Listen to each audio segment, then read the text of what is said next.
যাকে নিয়ে কথা বলতে এসেছি সে হচ্ছে none other than আমাদের ওয়াইটি চম্পা দাদা। তো চম্পা দাদা কালকে রাত্রিবেলায় মানে এই যে কারসাজিটা করেছিল, পেছনে যে কর্মকাণ্ডটা চালিয়েছিল, চম্পা দাদার মাথার উপরে এখন প্রচুর প্রচুর প্রচুর চাপ বন্ধুরা। কেন তোমরা বলতে পারো যে তনুশ্রীদি চম্পা দাদার মাথায় কেন এত চাপ? চম্পা দাদার মাথায় চাপ হচ্ছে এখন অত্যন্ত চিন্তাগ্রস্ত রয়েছে সুতপার মিটা ভেস্তা, মানে কি করে ভেস্তে দেওয়া যায় তার একটা গেম প্ল্যানিং চলছে। পুরো দল মিলে দলের মাথা হিসাবে কাজ করছে কে? এই হারামি আর একটা হচ্ছে 63 ভাতারি, এই দুজন। এবং এই দুজনের মাথা থেকে যত অপকর্মগুলো বেরোচ্ছে এবং সেগুলোকে মানে গ্রুপে কলিং করে করে সেগুলোকে কিভাবে ওইখানে আর কি করা হবে, কি করা হবে, এর মধ্যে অনেক মাথা আছে, বুঝতে পেরেছো তো? মানে অনেস্ট দলের যেগুলো আছে সেগুলো তো আছেই, তার সঙ্গে এই দলের এই 63 ভাতারি এবং শিয়াল এরাও যুক্ত হয়ে গিয়ে এবার এইখানে একটা কর্মকাণ্ড চলছে, সেইটা নিয়ে ব্যস্ত আছে আমাদের ওয়াইটির দাদা। এবার তার মধ্যে আবার চলে আসছে যে সুতপার এই যে শেরুকে হস্তান্তরিত করা, এইটা একটা বিশাল বড় ইস্যু হয়ে গেছে। মানে একেবারে এনজিও ডেকে একদম পশু প্রেম জেগে উঠেছে। মানে সুতপা যখন যেই ব্যাপারটায় কথা বলে, একটা ইঁদুরকে মেরেছে, হ্যাঁ সেই ইঁদুর না তো ছুঁচো, একটা ছুঁচোকে মারার পরে একেবারে ছুঁচো প্রেম জেগে উঠেছিল।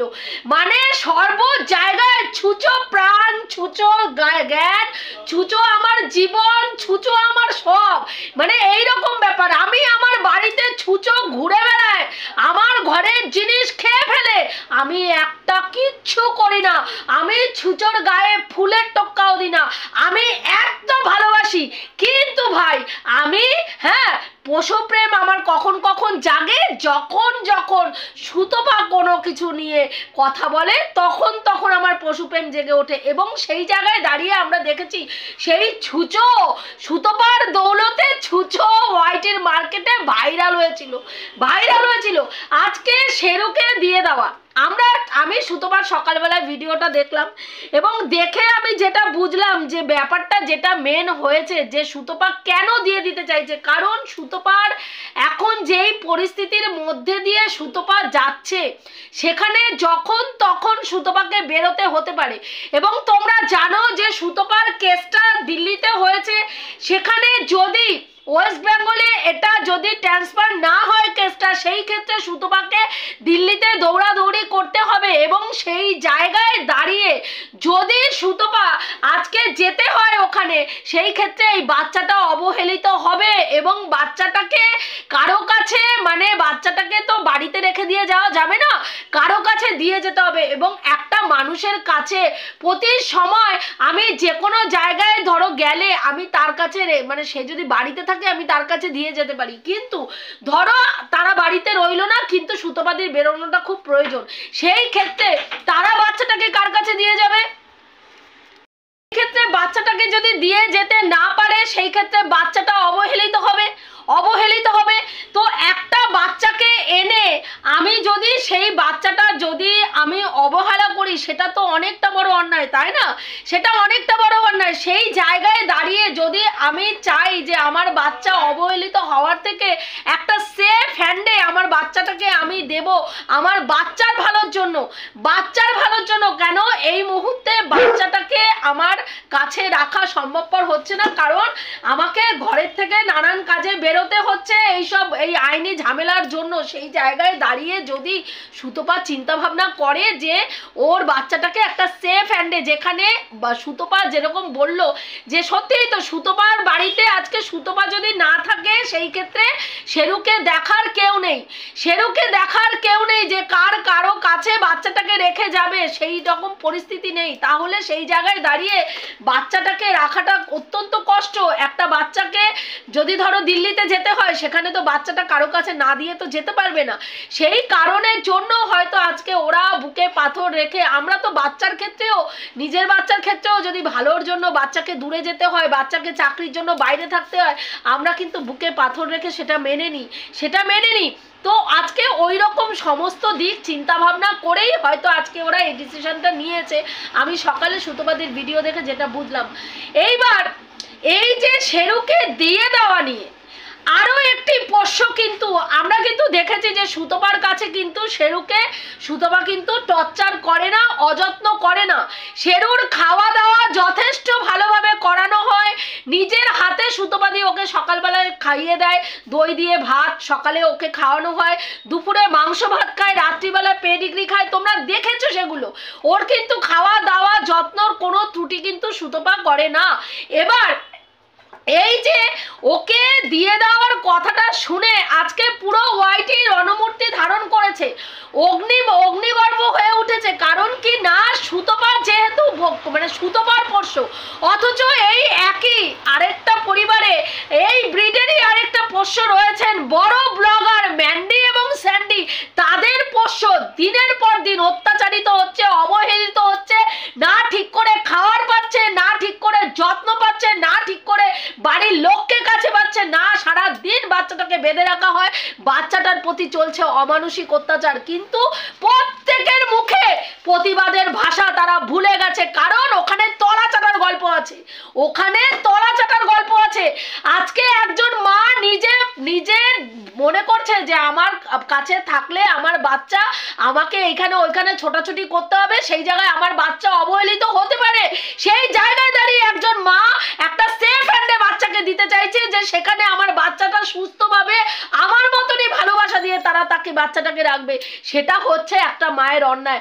অথচ একটি বড় ব্লগারকে আমরা দেখতে পাচ্ছি দিনের পর দিন তাদের বাড়ির পোষ্যকে তারা অত্যাচার করে যাচ্ছে, রীতিমতন অত্যাচার করছে। যা কুকুরদের খাওয়া বারণ সেই খাবার তাকে খাওয়ানো হচ্ছে দিনের পর দিন। কিন্তু এই পশুপ্রেমীরা সেই বেলায় চোখে ঠুলি, কানের মধ্যে কুলো গুজে বসে আছে, কুলো পিঠে কুলো বেঁধেছে, কানে তুলো গুজেছে, হ্যাঁ, আর চোখে ঠুলি পড়ে তারা বসে আছে। তারা সেই বেলায় তাদের আর মুখের থেকে কোনো ভাষা বেরোয় না, কোনো প্রতিবাদ তাদের আর বেরোয় না। আজকের ডেটে বলুন তো, যে এই যে যেই পরিস্থিতিটা ক্রিয়েট হয়েছে, সেইখানে দাঁড়িয়ে সুতপা আর দাদা দুজনে মিলে এই সিদ্ধান্তটা নিয়েছে। এইবার সেইখানে যেই একজন জ্যোতিষীর কথা বলেছেন, তিনি বলেছেন যে কুকুরের কামড় থেকে ওকে সাবধানে থাকতে বলেছে, ওর এই ধরনের একটা ফাড়া রয়েছে। এবার সেই কথাটা বলেছে ওরা, বলে এটা তার সঙ্গে সুতপার এই কারণটা বলার থেকেও বলা দরকার ছিল যে এই প্রবলেম হচ্ছে, এই প্রবলেমের জন্য আমরা কিন্তু বাচ্চাটাকে আজকে শেরুকে অন্য জায়গায় দিয়ে দিতে পারি। কারণ এই যে আমার এখন বর্তমান পরিস্থিতি, আমার কোর্টে দৌড়ানো, আমার উকিলের কাছে দৌড়ানো, এই সব পরিস্থিতির মধ্যে বাচ্চাটাকে আমরা সেইভাবে বাচ্চাটার যত্ন করতে পারবো না, আমি পারবো না। আমি যদি বাড়িতে না থাকি আমার বাচ্চা পুরো বাড়িতে অসহায় থাকবে, আর সব সময় পরের কাছে রেখে আসা যায় না। এই কারণটা সুতপার দেখানো উচিত ছিল। সেখানে সুতপা ওই যে জ্যোতিষীর কাছে গেছে, সেটা দেখাতে গিয়ে জ্যোতিষীর ফোন নাম্বারটা দেখিয়ে ফেলেছে। সঙ্গে সঙ্গে এই জানোয়াররা, চিন্তা করুন কত বড় অসভ্য এরা, সাথে সাথে সেই জ্যোতিষীকে ফোন করে থ্রেট করা হয়েছে রীতিমতন। 30 থেকে 40টা নাম্বার থেকে তাকে ফোন করা হয়েছে এবং প্রত্যেক সময় বলা হয়েছে যে এনজিও থেকে ফোন করছে। ভাবুন, এই যে চম্পা দাদা, এর কুকীর্তিত্ব কোনো শেষ নেই। এরও আগে তোমরা দেখেছো আমাদের ঝুমাকে, হ্যাঁ, পুলিশ সেজে ফোন করেছে, করে ভয় দেখিয়েছে, দেখেছো তোমরা সেই ভিডিও। তারপরে আমাদের এই যে শিয়ালের ক্ষেত্রে সুতপাকে দিয়ে ফোন করিয়ে সেই ভয়েস এডিটিং করিয়ে, তোমার ওর নাম ভয়েস চেঞ্জার দিয়ে এডিট করিয়ে, ভয়েস চেঞ্জার দিয়ে ভয়েস এডিট করিয়ে পরিবেশন করেছে যে ওকে শিয়াল ফোন করেছিল ওর সঙ্গে সেট আপ গেট আপ করার জন্য, দেখেছো তোমরা সেইটা। তারপরেও সুতপার কল রেকর্ডিং নিয়ে কি নোংরামি করেছে, এবং এই জানোয়ার কি করেছে, ফোন করিয়েছে ওখানে প্রত্যেককে দিয়ে সেখানে শিয়ালও ফোন করেছে। ভাবুন, একজন মহিলা, তার শ্বশুর মারা গেছে, সেই রকম পরিস্থিতিতে তার শ্বশুর চুলায় যাক, শ্বশুরের চিন্তা ভারবে গেছে, মানে একটা বাড়ির বউ হিসাবে শ্বশুর যদি মারা যায়, তার কাজ হওয়া পর্যন্ত একটা মহিলার কতটা দায়িত্ব থাকে বলুন তো, একজন বাড়ির বউ হিসাবে কতটা দায়িত্ব থাকে বলুন। এই শ্রাদ্ধ হওয়া পর্যন্ত বিভিন্ন লোক আসে, হবিষ্যি দিতে আসে, এসে এক তো ওকে আমি কোনো দিনও দেখলাম না এখনো পর্যন্ত লাল পাড় সাদা সাদা শাড়ি পরতে। হ্যাঁ, আমি বুঝতে পারছি না ওরা নিয়ম মানছে না মানছে না। ওকে তো দেখে মনে হচ্ছে না ও নিয়ম মানছে বলে। ও নিয়ম মানছে বলে আমার মনে হয় শুধু ওর স্বামী যেহেতু তার বাবা মারা গেছে সে শুধু নিয়ম পালন করছে, বাদ বাকি এরা তিনজন একটা মানুষও নিয়ম কানুনের ধারপাশ দিয়ে যাচ্ছে না। কারণ আমরা দেখেছি যদি তোমার এই ধরনের কাজ হয় ছেলের বউরা লাল পাড় সাদা শাড়ি পরে, আমাদের তো তাই পরে। এবং যত হিন্দু ঘরে শ্বশুর শাশুড়িরা মরলে ছেলের বউরা ছেলে ধরা নেয় আর বউরা লাল পাড় সাদা শাড়ি পরে কাজ হওয়া পর্যন্ত। ওকে একদিনও দেখেছেন আপনারা সেইভাবে দেখেছেন? সেই জানোয়ার বসে গেছে কি করতে, ওখানে ফোন করতে। এত পশু প্রেম জেগে উঠেছে, ফোন করেছে, সেখানে ভদ্রলোককে থ্রেট করা হয়েছে, জানানো হয়েছে, সেটা ভয়েস রেকর্ডিং করা হয়েছে। এবং এর সঙ্গে এই চম্পা দাদা সেও ফোন করেছে এবং বাদবাকি প্রত্যেককে দিয়ে ফোন করিয়েছে, দফায় দফায় এনজিওর নাম করে ফোন করিয়ে এবং সেই প্রত্যেকটা কলকে রেকর্ড করা হয়েছে। আজকে চম্পা দাদা কালকে রাত্রিবেলায় দুঃখ প্রকাশ করলো। কি দুঃখ প্রকাশ করলো না, আমি ভিডিওটা দিতে পারছি না বন্ধুরা, আমি অত্যন্ত দুঃখিত, আমি ভিডিও দিতে চেয়েছিলাম কিন্তু ভিডিওটা এডিট করতে হবে। কেন ভাই, কারো সঙ্গে কথা হয়েছে, সেই কথাটা এডিট ছাড়া কেন দেওয়া যাবে না? কারণ ওখানে অনেক কারসাজি করতে হবে, ওখানে জায়গায় জায়গায় কাট করতে হবে, কোন কাটের পরে কোন কথাটাকে ম্যাচিং করে ঢোকাতে হবে সেটা করতে হবে, কোনখানে ভয়েসটাকে একটুখানি অন্যরকম করে দিতে হবে, এগুলো করতে হবে। সেই নোংরামিগুলো না করলে ভিউয়ার্সরা তো খাবে না ভাই। সেখানে যদি র এডিটিং ছাড়া যদি ভয়েসটা ছাড়ে তাহলে তো ওনার অরিজিনাল রূপটা ভিডিওতে বুঝে যাবে দর্শকরা। সেটা তো করলে চলবে না, রেভিনিউ ইনকাম করতে হবে এবং এই নোংরামিটাও করতে হবে এবং তার সঙ্গে ভয়েসটাকে এডিট করে জায়গায় জায়গায় ওর মর্জি মতন একটা কথা হয়তো পুরো কথাটার মিনিং আলাদা, সেটাকে কাট করে ভিউয়ার্সদেরকে একটুখানি ক্লিপিং শুনিয়ে সেইটার আলাদা মিনিং বের করে ভিউয়ার্সদেরকে খাওয়ানো হবে। উনি এই বলেছেন। এই জানোয়ার আজকে সকালবেলায় দেখলাম একটা ভিডিও করেছে, 1 মিনিট 47 সেকেন্ডের একটা ভিডিও করেছে। সেখানে কি বলতে বসলো না, সুতপাকে উনি ডেকেছিল, ওই জ্যোতিষী সুতপাকে ডেকেছিল এবং সেইখানে গিয়ে প্রশাসনের লোকও এসেছিল।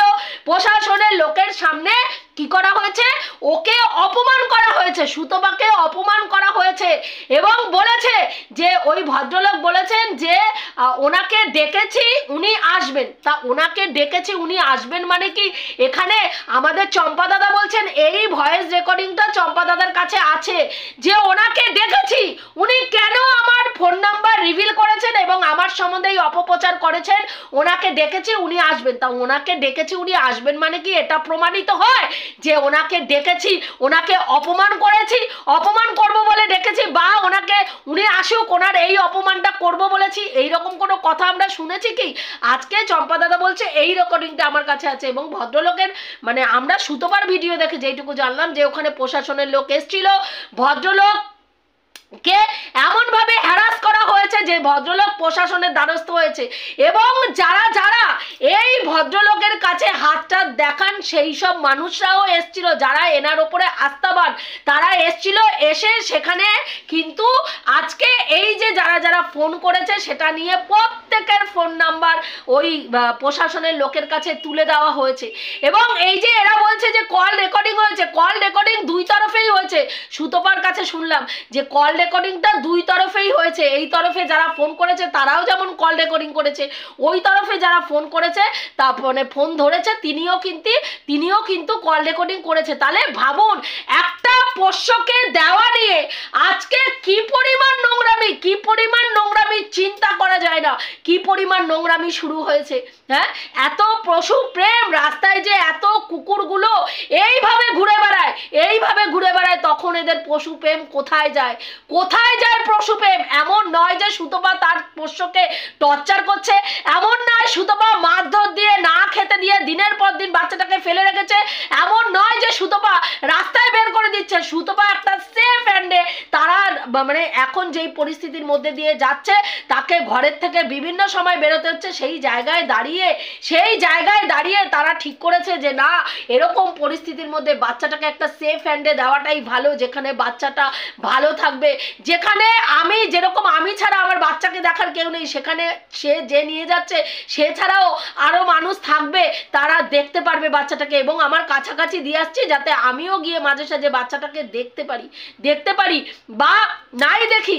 আজকে হয়তো সুতপা গিয়ে বাচ্চাটাকে দেখলে বাচ্চাটার আরো কষ্ট হবে, সেই ক্ষেত্রে বাচ্চাটাকে হয়তো ওর গিয়ে না দেখাটাই ভালো, কারণ তাতে বাচ্চাটা তাড়াতাড়ি সুতপাকে ভুলে যাবে। কিন্তু যদি ওইখানে দিয়ে আসার পরে সুতপা বারবার তাকে দেখতে যায়, সেখানে বাচ্চাটার কষ্ট আরো বাড়বে। তো সেই ক্ষেত্রে আমি সুতপাকে বলবো যে তুমি যদি দিয়ে দাও সুতপা, সেখানে আর তুমি গিয়ে বাচ্চাটাকে দেখো না, কারণ এতে শেরুর আরো কষ্ট হবে তোমাকে ভুলতে। আজকে যদি সত্যিই বাচ্চাটাকে দেখার কোনো পরিস্থিতি তুমি ছাড়া না থাকে কেউ, সেখানে বাচ্চাটাকে একটা সেফ জায়গায় দিয়ে দেওয়াই ভালো, কারণ বাচ্চাটা ক্ষতিগ্রস্ত হবে বা বাচ্চাটার অবহেলা হবে, এটা তো মেনে নেওয়া যায় না। আজকে সেই জায়গায় দাঁড়িয়ে এনজিওর নাম করে ফোন করা হয়েছে, ভদ্রলোককে থ্রেট দেওয়া হয়েছে। তো আজকে ভাবুন প্রতিবাদের নামে কি চলছে। এবং দেখবেন এই যে কল রেকর্ডগুলো করেছে না, এগুলো প্রত্যেকের চ্যানেল থেকে রিভিল হবে, একটু করে রিভিল হবে, আর এরকম 1 মিনিট 5 মিনিট 10 মিনিটের করে একটা ভিডিও হবে, আর এরা রেভিনিউ ইনকাম করবে। মানে এরা চিন্তা করুন কিভাবে নিজেদের কন্টেন্ট তৈরি করার জন্য কোন লেভেলে গিয়ে নোংরামি করতে পারে এরা। আমি দেখে না আমি ভাবছি যে এরা কি ধরনের মানুষ, এরা কাজ করতে এসছে, এরা রিভেঞ্জ নিতে এসছে, না এরা নোংরামি করতে এসছে। আজকে এই যে প্রতিবাদের নামে যেটা হচ্ছে, এটাকে অ্যাকচুয়ালি প্রতিবাদ বলে না, এটাকে অ্যাকচুয়ালি সমালোচনাও বলে না, প্রতিবাদও বলে না, এটাকে বলে নোংরামি, এটাকে বলে জাস্ট নোংরামি, আর কিচ্ছু না। এটুকুই বলার ছিল বন্ধুরা। আমি যে কথাগুলো বললাম ঠিক বললাম কি ভুল বললাম অতি অবশ্যই কমেন্ট করে জানিও। রাখছি, দেখা হবে নেক্সট ভিডিওতে। প্রত্যেকে ভালো থেকো, তনুশ্রীদির পাশে থেকো। এখনো আমার চ্যানেলটা যারা সাবস্ক্রাইব করেনি অবশ্যই করে দিও।